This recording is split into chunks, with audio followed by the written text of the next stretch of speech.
the blessing of the two ayats of Surah Al-Baqarah, the last ayats of Surah Al-Baqarah, is that Ali radiallahu ta'ala anhu is quoted to have said that in my sight there is no bigger a foolish person who does not recite these two ayats before going to sleep. Because the one who recites these two ayats, he is accounted amongst the one who is worshipping all night long. For him the angels make dua for protection while he is sleeping. His entire sins are forgiven. So there is these two ayats, extremely powerful ayats. We must make it takes less than 35 seconds once you recite them to recite these two ayats. That's how little it takes. But we just need to put in that effort to recite these two ayats before we hit the bed.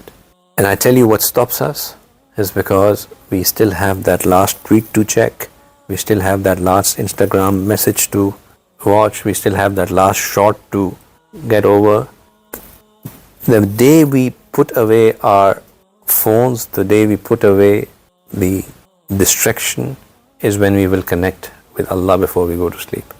We need to start doing that. If Ali radiallahu ta'ala anhu is saying that that person is the biggest fool, there is no doubt that that person is a fool. So why should we be accounted among the fools when Allah is giving us this opportunity?